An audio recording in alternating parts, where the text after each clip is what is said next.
PowerPoint for Chapter 12 of our textbook, Victimization of Special Populations. So today we're going to be talking about several special populations that are more likely than the general public to be victimized. And the first special population that we're going to talk about is people with disabilities. So people with either cognitive or physical disabilities are at a higher victimization rate than the general population. So a physical disability means they are unable to perform daily physical tasks due to their disability. This might be a developmental disability. It could be being paralyzed, etc. Developmental disabilities is an intellectual impairment, and this impacts one's ability to function in at least 3 of the following areas: self-care, language, learning, mobility, and the ability to live independently.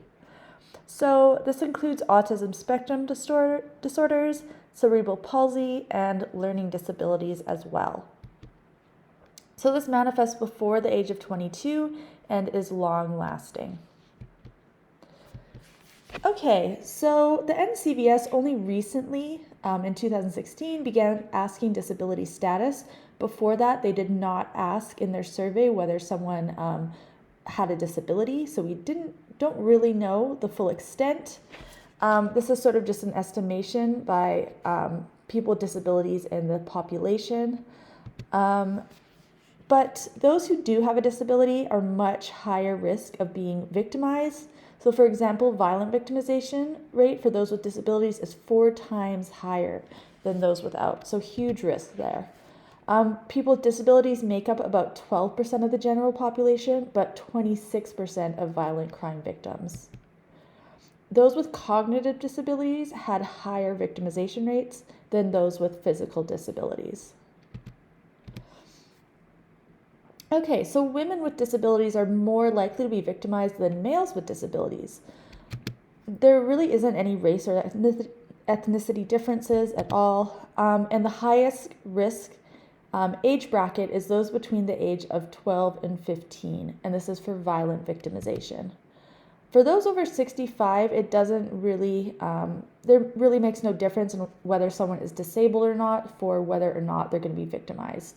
Those over 65 generally have very low risk of being victimized, and when they are victimized, it's usually fraud or other financial victimization. So while most people are more likely to be victimized by someone that they know, this is especially true for people with disabilities, and they're most likely to be victimized by a family member. So people without disabilities are more likely to be victimized by a stranger than those that do have a disability.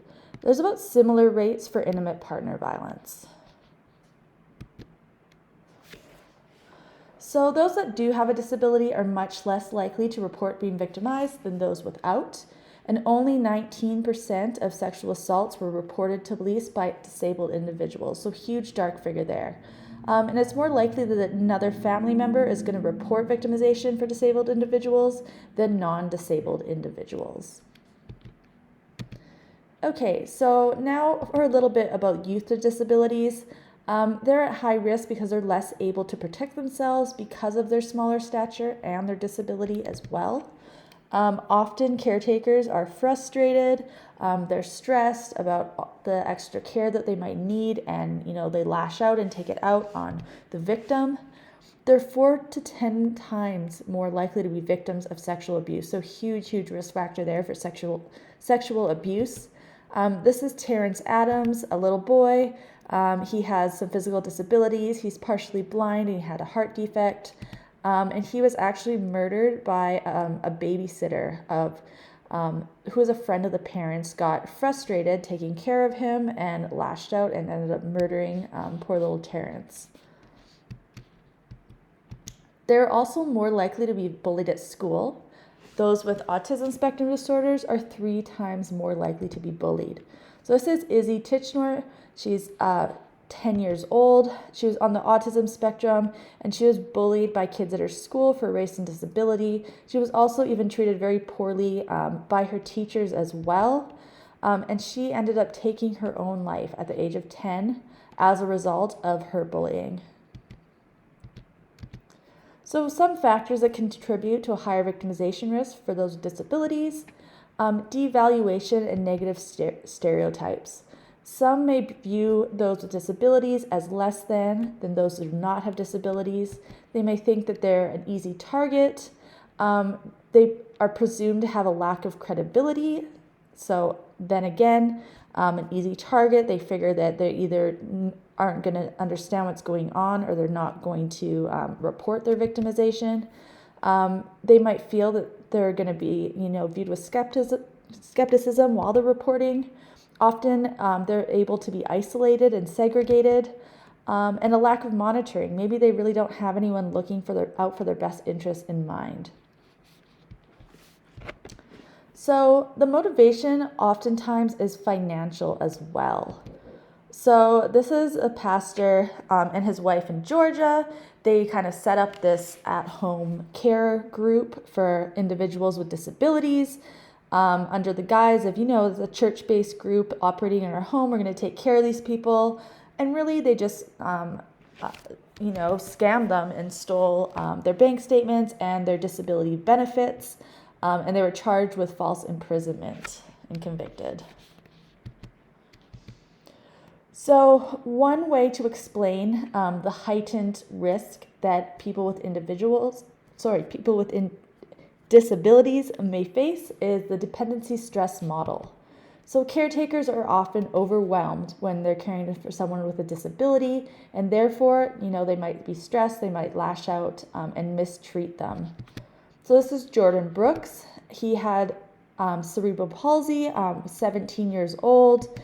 He was neglected by his parents, and he ended up dying from malnutrition and infections. The school reported the abuse, but no one followed up on it, and Jordan ended up dying. So now some responses to victimization of disabled people. The Crime Victims with Disabilities Awareness Act of 1998. This mandated the NCVS collect statistics on victimization for those with disabilities. We know it took a while to get this going. They didn't end up collecting them until 2016, but from now on, they're probably going to be collecting them. And they wanted to also develop strategies to help prevent victimization among this vulnerable population. So some states do have mandatory reporting of victimization of someone with a disability, and some states offer protections when testifying in criminal court.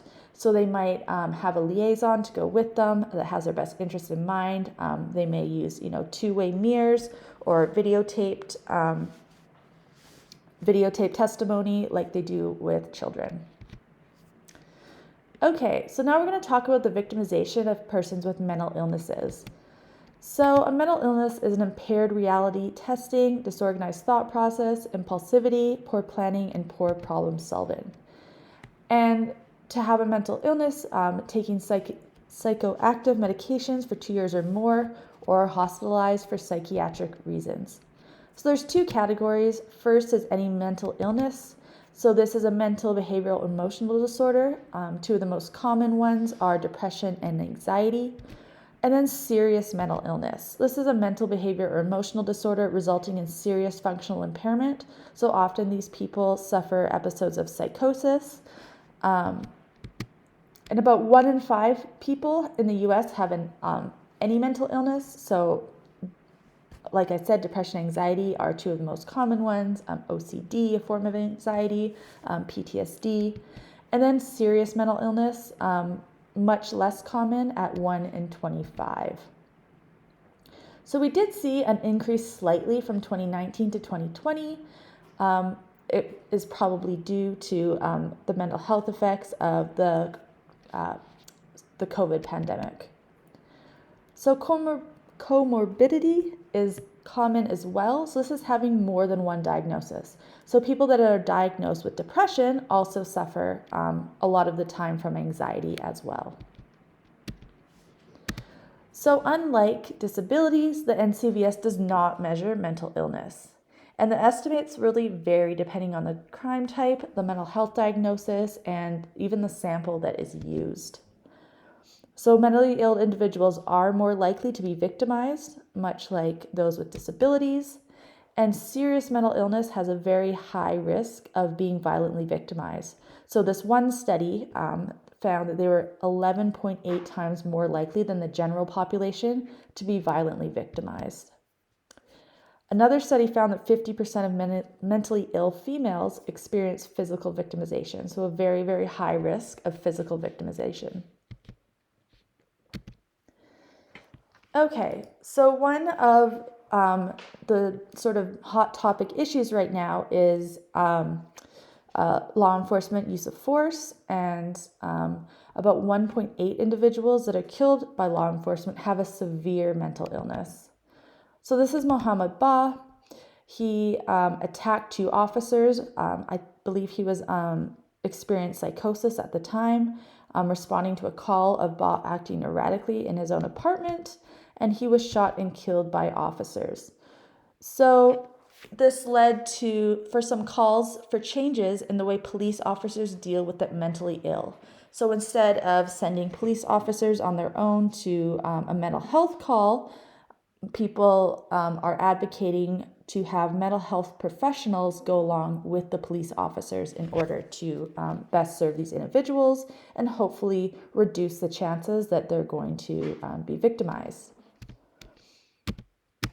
So one of the big risk factors here is deinstitutionalization. So this is treating mental health patients in the community instead of in a secure facility. And it was around the 1960s that the big sort of push towards this deinstitutionalization, instead of, housing people with mental illness in these facilities, they wanted to, let them live their lives outside and instead treat them in the community.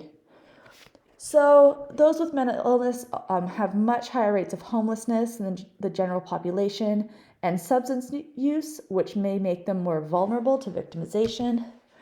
They may not take their medications, which may make their symptoms of their mental illness worse, or go to doctor's appointments. It's easier to, treat them if they are in a secure facility to make sure they're taking their medications.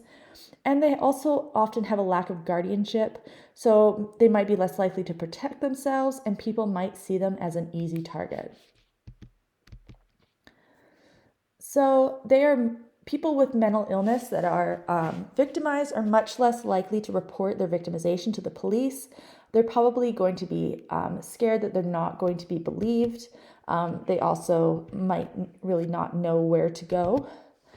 Some research does suggest that police are unwilling to investigate crimes against people with disabilities and mental illness because there's this perception that they're unreliable due to their diminished capacities, and even they're less likely to be charged. The case is less likely to go forward in court if someone is arrested for it, because they think that they're not going to make a good witness.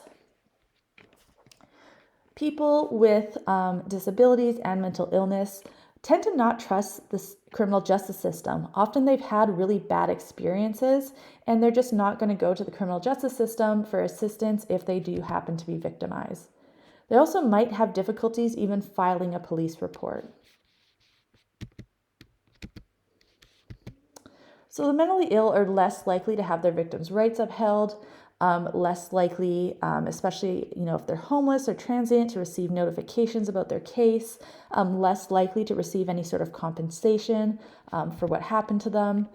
Mental health courts, crisis intervention, and mental health treatment and facilities is all something that is available for mental health patients, but these are more for the offenders and not for the victims. So most of these criminal justice responses focus on the offenders instead. So treatments of mental illness may prevent victimization. And there also is a call for, like I said, to police reform for increased use of mental health professionals when responding to crimes of people with mental illness. So the last thing we're going to talk about is victimization of the incarcerated. So victimization occurs more often in prisons and jails than in the general population. So who is victimized? Male inmates are more likely to experience physical victimization. And for male inmates, staff member on inmate victimization is common, whereas for females, inmate on inmate victimization is more common. So inmates with higher education are more prone to theft victimization than those with lower education. So some of the institutional risk factors, so those that are closer to the beginning of their sentence, are more likely to be property crime victims. Sex offenders are much more likely to be targeted in prison because of their crime. Inmates with violent offenses are more likely to be victimized by staff. And those that spend more time in education or recreational activities are around more of these motivated offenders and more likely to be victimized. But also the ones that have distance from fellow inmates are more likely to be victimized. So those that sort of, don't bond with the other inmates, maybe they are seen maybe as an outsider or don't join a gang, are more likely to be victimized. Okay, one thing that is common in prisons and jails is vigilante justice. So even if someone does receive a harsh sentence for a crime that they committed, the other inmates may feel that they did not pay enough for the crimes, especially sexual crimes and crimes against children. So this is Kenneth Thompson. He's serving time on death row in Arizona for the murder of several family members. Some other people in prison, some other inmates felt that he did not receive a fair enough sentence. I guess they wanted something more than death row, and he was murdered by these other inmates. Victimization also happens by prison staff. So in some instances, incarcerated individuals are killed by prison guards and other people that work in the prison. This is Rocrass Mack. He was sentenced to 20 years in prison in Alabama for possessing $10 worth of crack. This, I believe, was in the early 2000s. So very, very, very harsh sentence for a very minor crime. And he had an altercation with a female correctional officer that came into his cell and then was assaulted by 6 other correction officers, standing up for this other female correction officer until he died. So only one of the officers was charged with a murder. These are things that, are kind of swept under the rug sometimes, and often they are not prosecuted. So sexual victimization is very common for those incarcerated in jails and prisons. The National Inmate Survey finds that about 4.4% of inmates in prison and 3.1% of inmates in jails experience sexual victimization while they were in there. So females are most likely to be victimized, but males are most likely to be victimized by staff. So this includes consensual sexual activity with staff. Even if, the person incarcerated was consented to it, it is still considered sexual victimization because the staff is someone in a position of power over the incarcerated individual. So one of the responses to sexual assault in prison is the Prison Rape Elimination Act of 2003. And this requires the BJS to keep track of and report instances and effects of prison rape. So before that, it was not really, kept track of very well. People really didn't know the full extent of this. And it created standards for defining and reporting sexual assaults that happen in prison. So when the PREA came about, there was a huge increase in the number of reported sexual assaults in prison. It's not necessarily that there was more of these assaults happening. It was probably that incarcerated individuals were more aware. Maybe they felt that someone actually cared and that it was worth reporting, and they were more willing to report what had happened to them.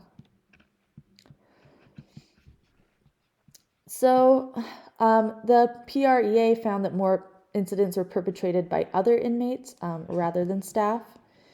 And about 13.5 per 1,000 reported being sexually victimized in prison. This is actually much higher in military prisons, so 32.7%, per thousand in military facilities. And about half of these fully investigated incidents were found to be unsubstantiated. So it doesn't necessarily mean they were false, that they just might not have enough evidence to move forward with it.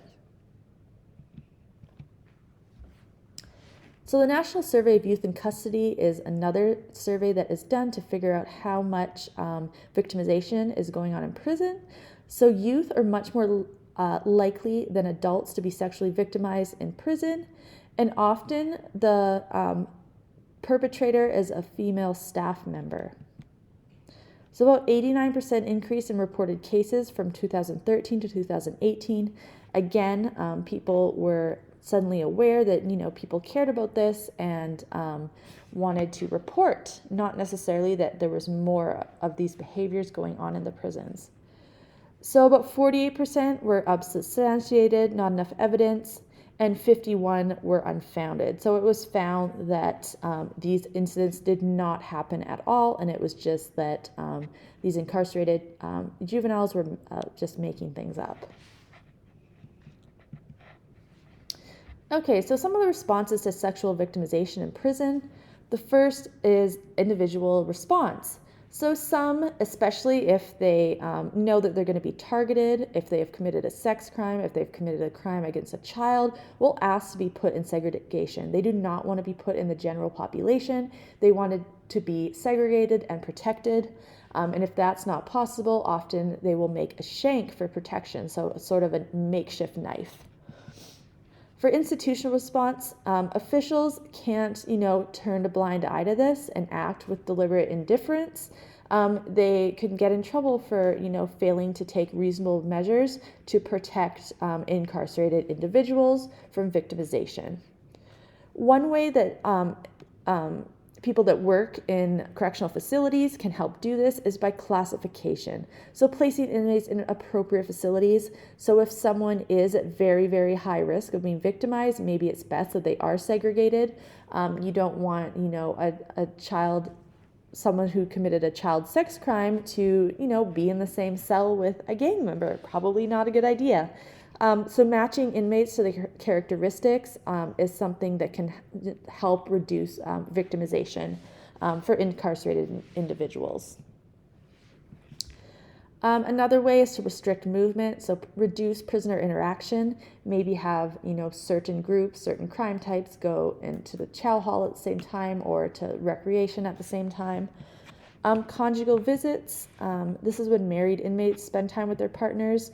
This is not necessarily a way to prevent sexual victimization, although it is used sometimes. And just screening prison staff more effectively, train them in ethics, train them in the law, and make sure you're hiring the best possible corrections officer and other staff members in order to reduce victimization.